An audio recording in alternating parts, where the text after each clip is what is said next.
Olá, irmãos, tudo bem com vocês? Eu espero que sim.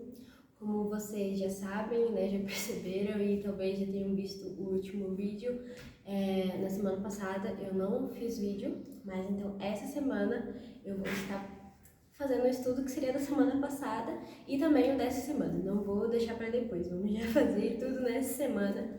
Então é isso, como você viu no título do vídeo, o tema que nós vamos estar estudando é o servo do Senhor. Que palavra maravilhosa é essa lição. Quando eu estudei, né, após alguns dias eu estudei e eu refleti o quanto Deus é bom, porque Ele mesmo preparou essa palavra. E Ele preparou um servo há tantos anos atrás, há milênios atrás, antes mesmo de nós existirmos, Deus já preparou um plano perfeito. Então, vamos lá.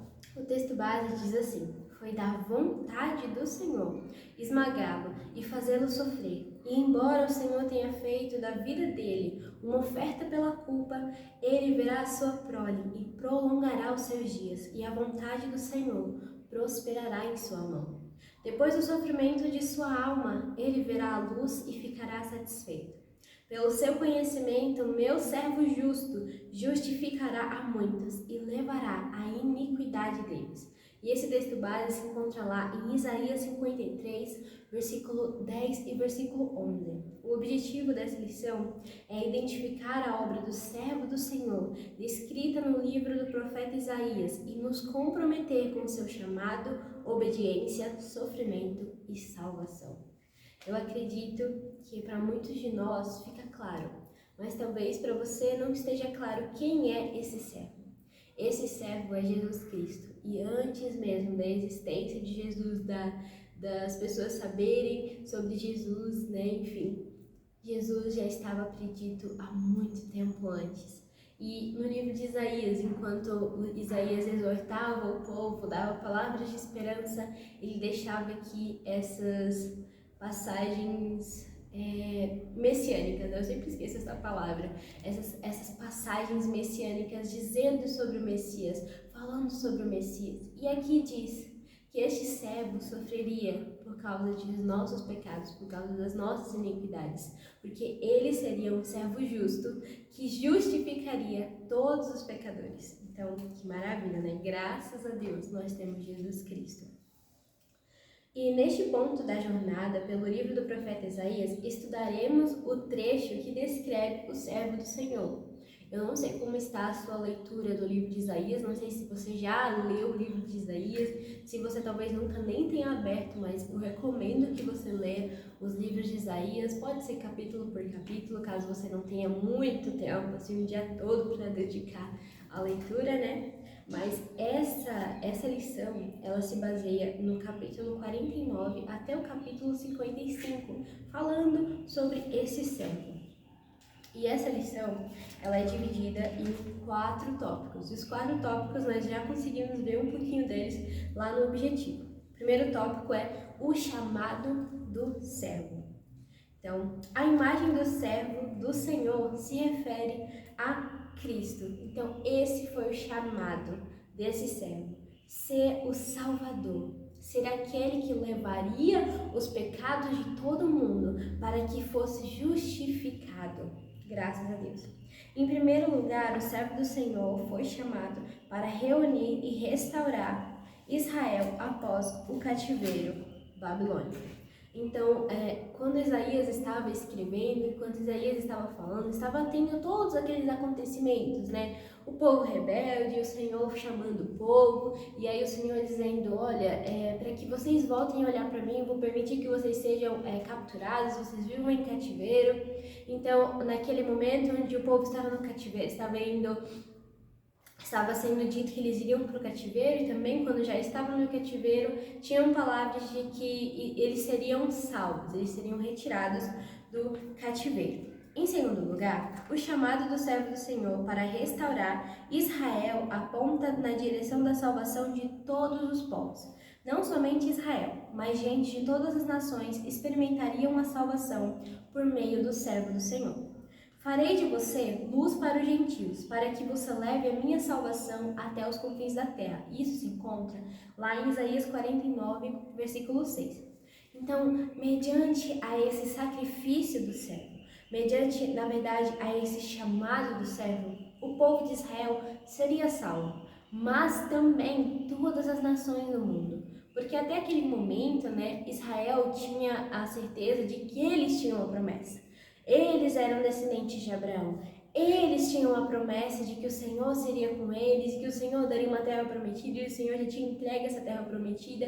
Enfim, então era sobre Israel.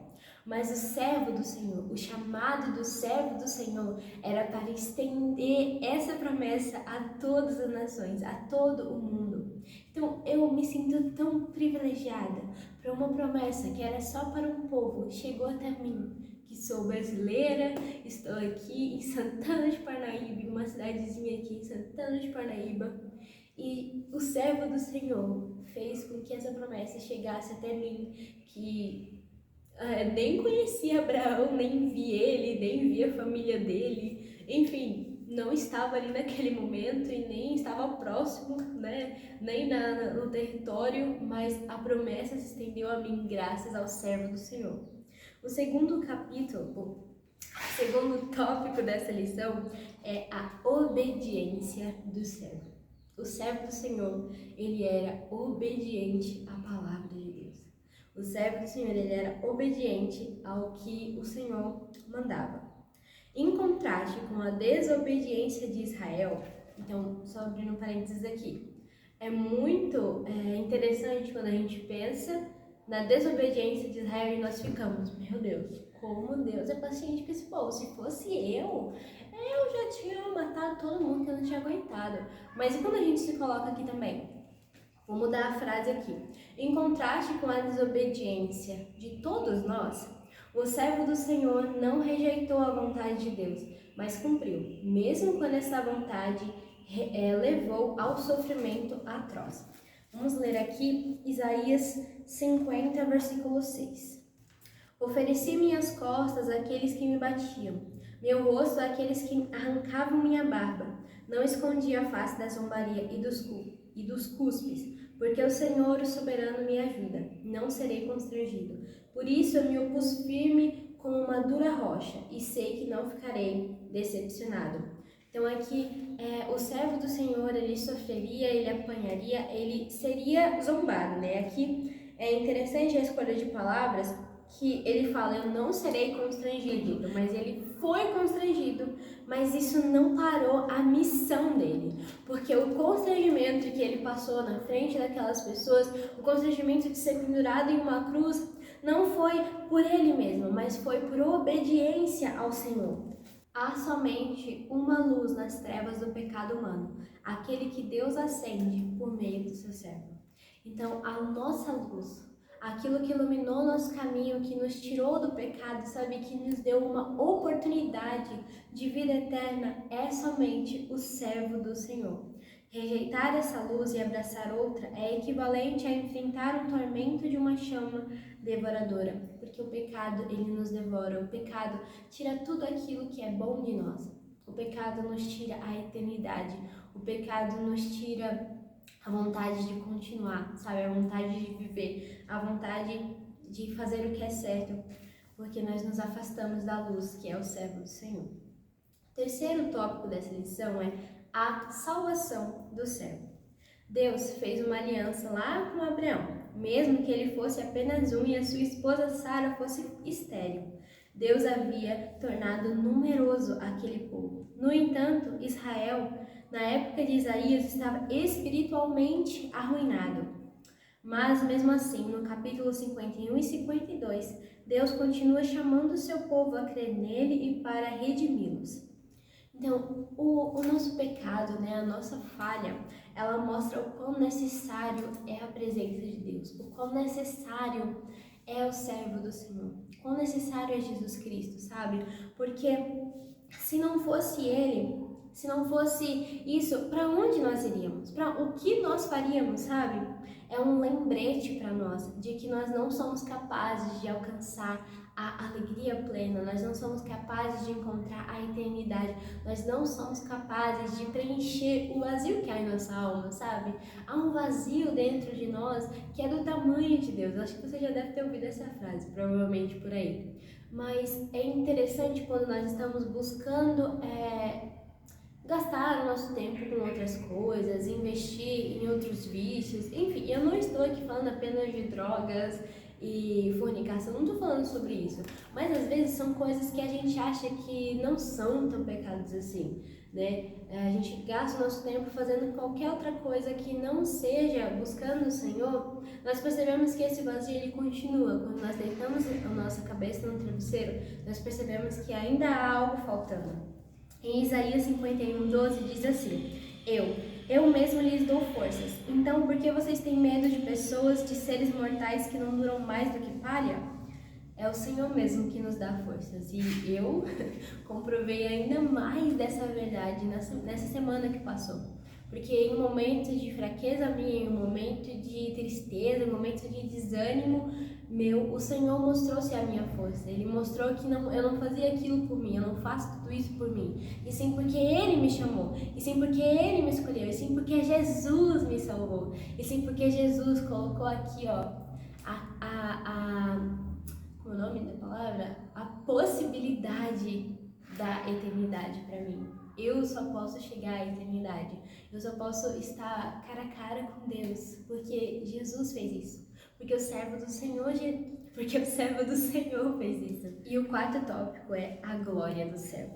Podemos afirmar que a glória do servo se revelou por duas grandes vias. Primeiro, através de seu sofrimento e morte. Então, a glória de Jesus veio ali, naquele momento onde ele estava sendo morto e entregue para os seus inimigos, né, pelos seus inimigos, para morrer de uma forma tão cruel, de uma forma tão dolorosa, mesmo sem ter feito nada. Por exemplo, né, quando nós pensamos que alguém cometeu um crime e a polícia, né, captura esse criminoso e prende, nós sabemos que, assim, por mais que ele venha se arrepender, por mais que ele venha pensar, nossa, eu não deveria ter feito aquele crime, ele se arrepende, mas ele ainda deve permanecer preso para cumprir, né, a pena dele. Só que Jesus, ele teve que cumprir uma pena sem ter cometido crime nenhum, sem ter cometido pecado nenhum, mesmo não havendo nenhuma mentira em seus lábios, ele foi tratado como mentiroso. Mesmo que em suas mãos não houvesse sangue, ele foi tratado como assassino, sabe? Nós pensamos nisso. Em segundo lugar, podemos afirmar que a glória do servo foi revelada por meio da sua ressurreição.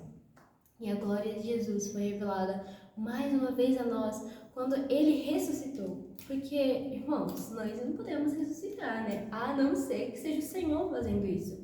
Então, Jesus, ele ressuscitou porque nele não havia pecado nenhum, porque nele não havia erro nenhum. Ele estava ali se sacrificando por nós, né? Pelos nossos pecados. Todos os erros que nós cometemos, ele carregou ali naquela cruz e ele foi o Cordeiro perfeito, né? Porque para que o Senhor nos perdoasse, nós precisávamos dar um sacrifício. Mas, irmãos, quanto sacrifício nós deveríamos dar por todos os nossos pecados? Nem todos os bichos do mundo morto ia poder alcançar o que Jesus fez naquela cruz. Nem todo cordeiro bonitinho que nasceu ali, ó, sem defeito, se a gente juntasse todos do mundo, a gente matando eles para sacrifício, eles iam se comparar a salvar toda a humanidade, como Jesus fez.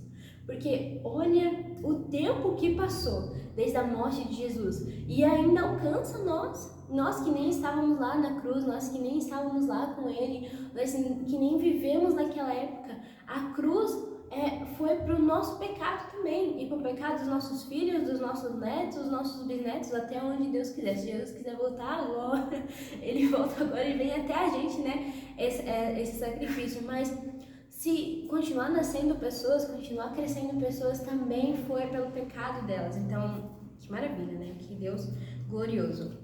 E agora é o momento de assumirmos compromisso com Deus.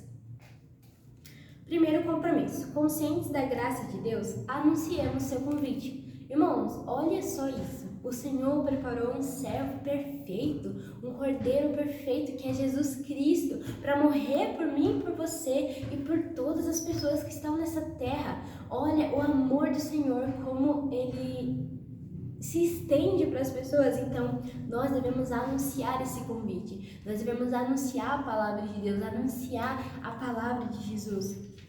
E o segundo compromisso é: conscientes da glória futura, vivamos com perseverança.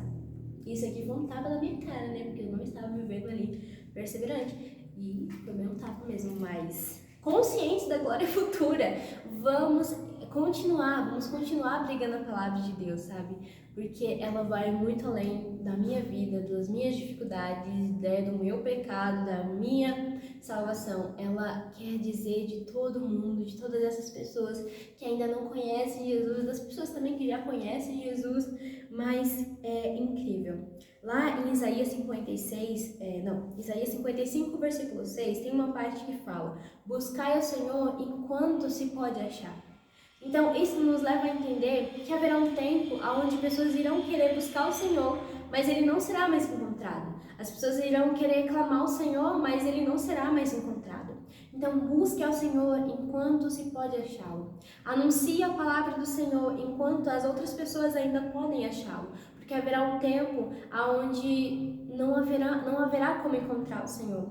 Haverá um tempo que não haverá como invocá-lo, adorá-lo, exaltá-lo. Então, que nós possamos usar o tempo agora, o tempo que nós temos agora, que o Senhor ainda está disposto a ouvir, o Senhor ainda está ali, para ser encontrado, que nós venhamos buscá-lo, adorá-lo, exaltá-lo e levar outras pessoas a fazer o mesmo, porque nós sabemos o quanto isso faz diferença, nós sabemos o que aquela cruz nos comprou. E o desafio para a semana passada, que na verdade agora vai ser dessa também, né, porque os desafios semanais nunca é só pra gente levar uma semana só, né? E sim a vida toda. Chegamos ao final deste estudo, mas não da nossa jornada ao lado de Cristo Jesus, o servo do Senhor. Graças a Deus não acabou.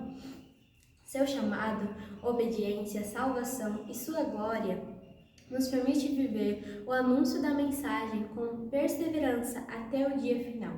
Sua missão para esta semana será anunciar o convite da graça, estudando nossa lição de duas maneiras. Primeiro, compartilhe os textos bíblicos da primeira aplicação com alguém virtualmente e converse com ela sobre a verdadeira vida. Segundo, convide essa pessoa ou ainda outra para conversar sobre a perseverança em face da glória futura.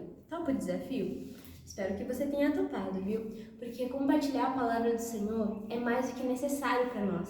Nós recebemos esse presente tão imensurável, tão maravilhoso, então que nós possamos também não ser egoístas de guardar Jesus só pra gente, né? Às vezes a gente pode, no nosso ego, assim, a gente ser tão egoísta e querer Jesus só pra gente, né? Mas o Senhor Jesus, Ele é para todos, Ele é para toda essa humanidade. Ele morreu não só por mim e por você, que estamos aqui hoje, mas morreu pelo seu vizinho, pelos seus pais, pelos seus filhos, pelas pessoas que passam por você na rua e te dão um bom dia e você não responde. Por essas pessoas também Jesus morreu. Então, vamos lá fazer a nossa oração. Senhor Jesus, muito obrigada pelo sacrifício que o Senhor fez lá naquela cruz por nós. Obrigada, meu Deus, por este plano perfeito que foi Jesus. Obrigada pela salvação que o Senhor tornou possível, entregando o seu próprio Filho para morrer por nós, pecadores. Obrigada, Senhor, por ter escrito e inspirado, Deus, pessoas a escrever a Tua Palavra. Obrigada por ter inspirado as pessoas que escreveram esta lição, que veio no momento certo, na hora certa. Obrigada, Senhor Jesus, por enviar o Teu Espírito Santo para continuar falando conosco. Ainda que nós venhamos pecar, ainda que nós venhamos errar, o Senhor continua aqui. O Senhor continua nos ouvindo, nos dando atenção, porque o Senhor ainda se permite ser encontrado. Pai, tenha misericórdia de nós. Quando nós caímos, quando nós desanimamos, o Senhor não deixa de nos amar. O Senhor continua querendo que nós venhamos clamar ao Senhor, querendo que nós venhamos buscar ao Senhor. Que o Senhor mesmo nos dê forças, que o Senhor mesmo nos dê a palavra certa para falar com os Teus filhos, Senhor. Há filhos, Deus, que ainda não sabem, há pessoas que ainda não foram encontradas pelo Teu amor. Que nós possamos, Deus, ser usados para abrir os olhos dela. Que nós possamos ser vasos em Tuas mãos, Pai. Que nós venhamos também ser Seus servos, Deus. Nós sabemos que nós não seremos perfeitos aqui nessa terra. Mas nós sabemos que nós podemos estar dispostos a Te servir com aquilo que nós temos, com aquilo que o Senhor nos entregou.